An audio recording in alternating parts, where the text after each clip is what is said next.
So part of the reason why I wanted to do this presentation today is that the appointment schedulers are really fantastic for salespeople.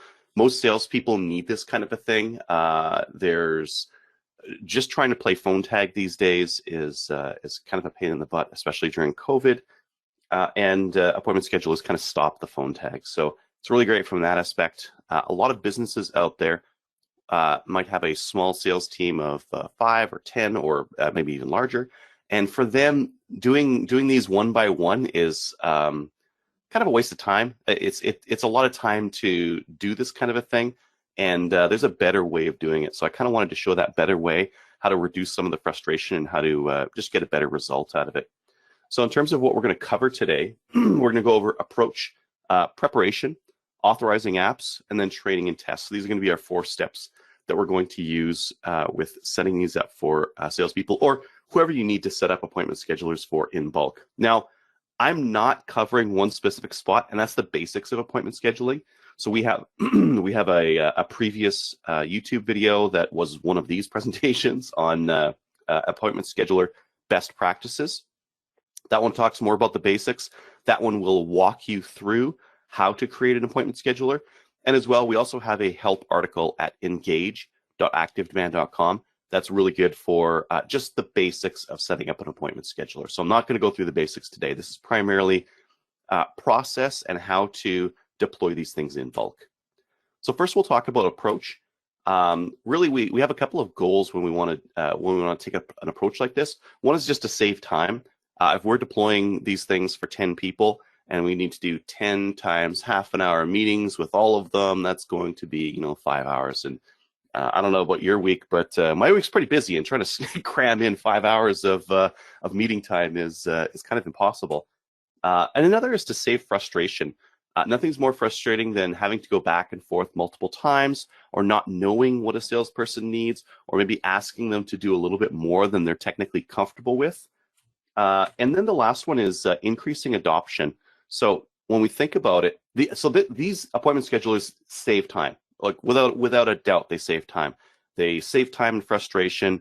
I remember when it first came on with ActiveDEMAND, I set mine up. I'm more of like I'll call the customer and I'll just set up the time kind of a guy, and that's all my experience has been. So I was a little bit resistant to the idea, but that resistance changed as soon as someone booked their first appointment, and I didn't have to do anything. It just magically showed up on my calendar. I was like, oh, I've got a meeting. Oh, cool. I didn't have to do anything. The meeting's set up. I got the video conferencing stuff already. It was almost like I had an assistant that was booking the meeting for me. So I was a convert after getting that first meeting. And I think that more salespeople out there, once they start seeing these meetings get booked in their calendar, they will become converts as well. But we need to make sure that we get that adoption in the first place. How are appointment schedulers used? Well, there's a few different ways they can be used. One is individual schedulers for salespeople. That's primarily how I'm going to treat today. Now, you might be using them for service people or something else. That's okay. What we're going to do today is going to work for those people as well.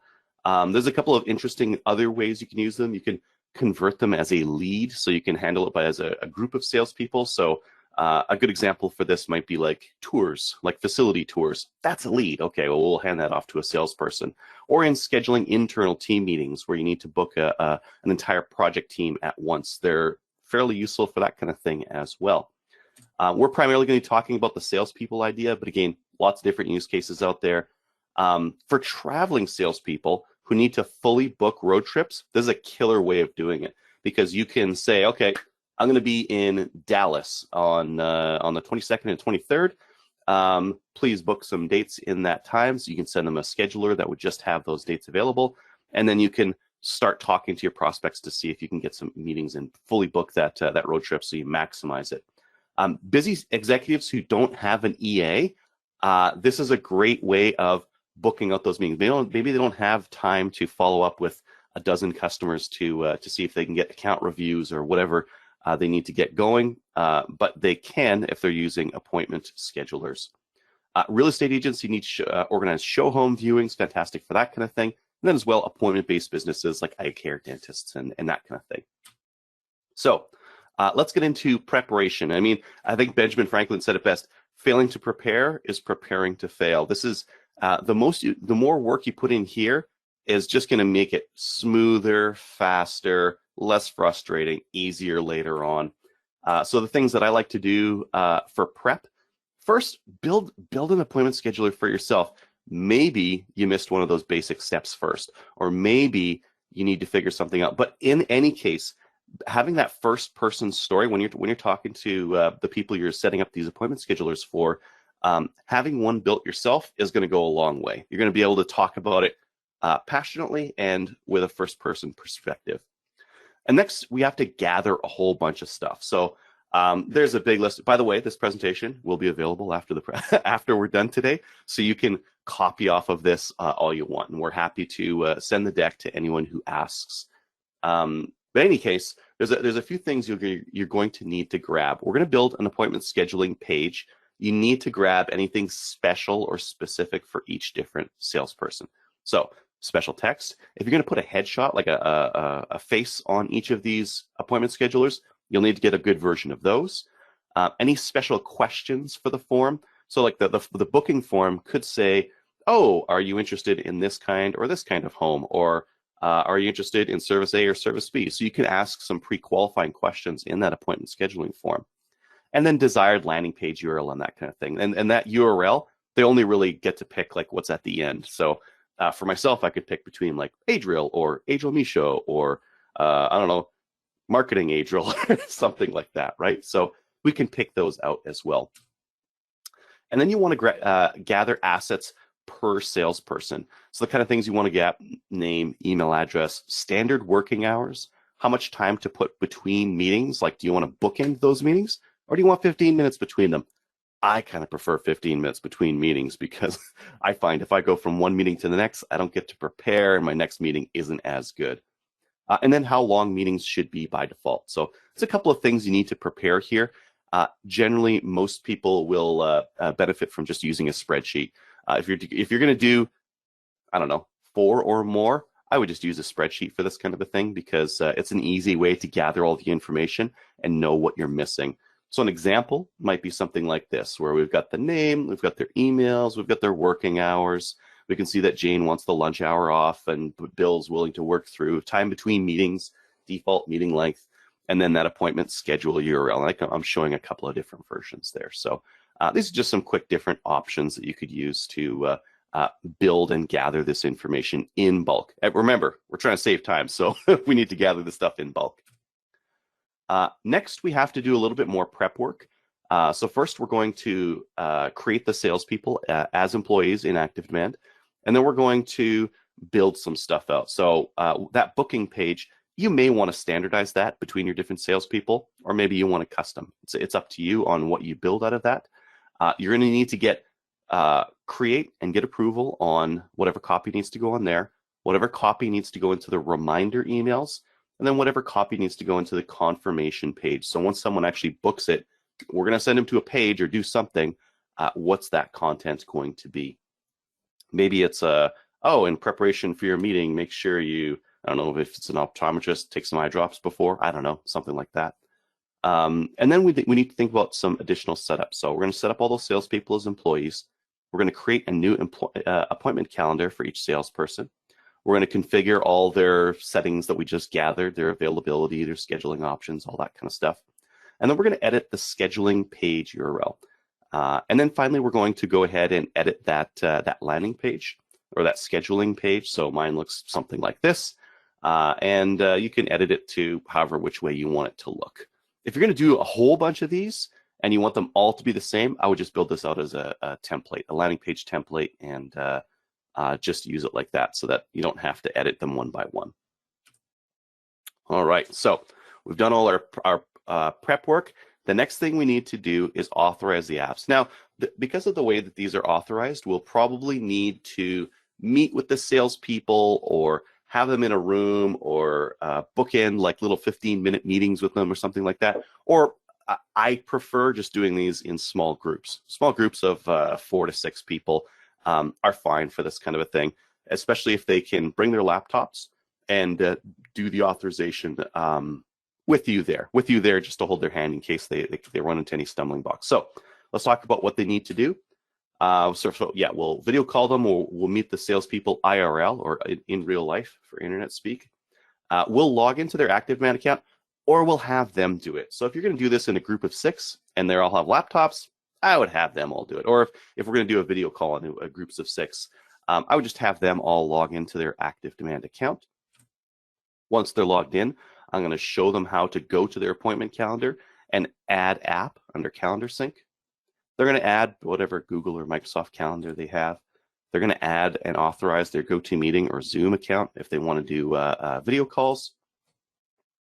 They're going to select the right calendar they want the meetings booked to. So just because you have access to an account doesn't mean you have access to the right calendar on the account. Accounts can have multiple calendars, so you need to make sure you pick the correct one. So for my example here, I would add the Google Calendar with the email address that I have. I would authorize it with Google, and then I'm good to go. Next, you'll have to train and test.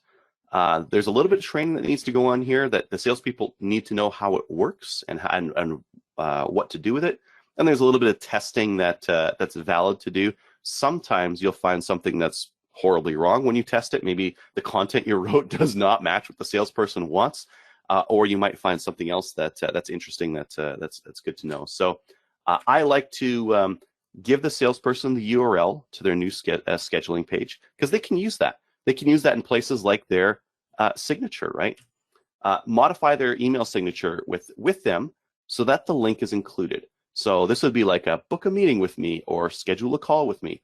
And this is so that they will passively get meetings booked with them. They're going to be emailing clients anyways. And if those clients want to book a call and they click on that and they schedule a call, it's magic. And then the salesperson's like, oh, I got a meeting like magic. And they're going to love it. So that's really going to save them time.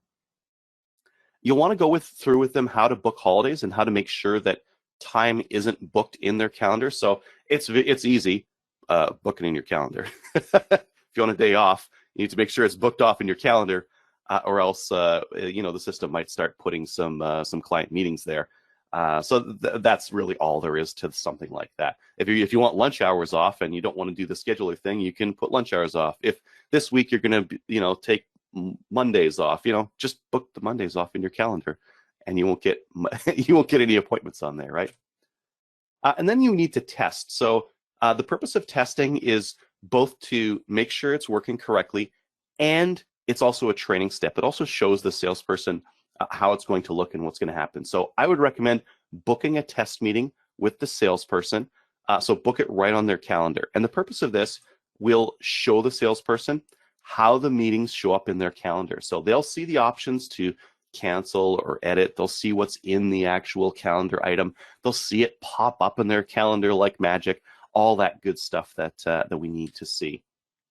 And then later, as the meeting reminders show up in your inbox, because you booked an appointment with them, you're going to get some reminders with them. Hey, don't forget about that meeting. Just forward them to the salesperson, so the salesperson knows exactly what their prospects will see, and they don't repeat anything, or maybe they might have some really good suggestions on how to make those reminders even better.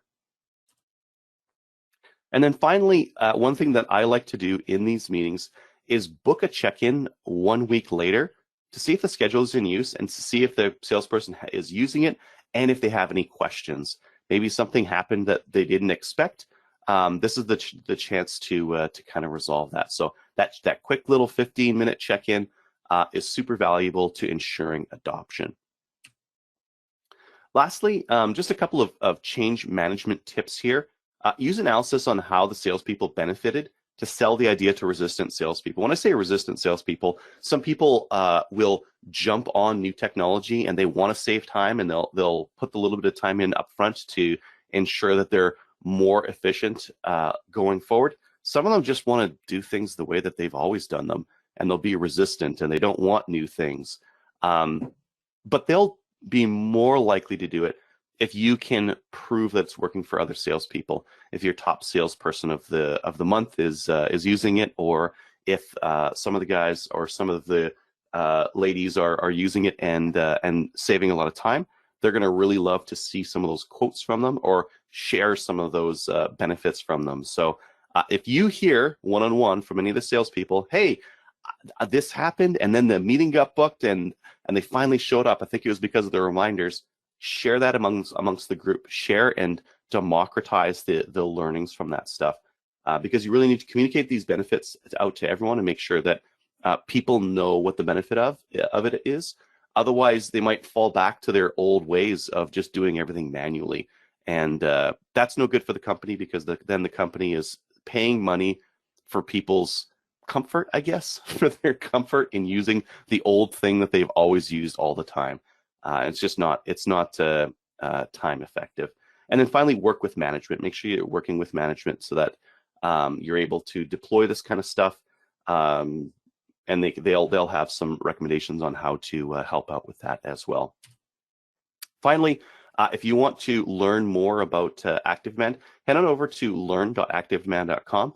We have the ActiveDEMAND Academy, where we have some free courses on how to learn marketing automation. This is just one aspect of it we're talking about today, this appointment scheduler, but there's lots more to learn.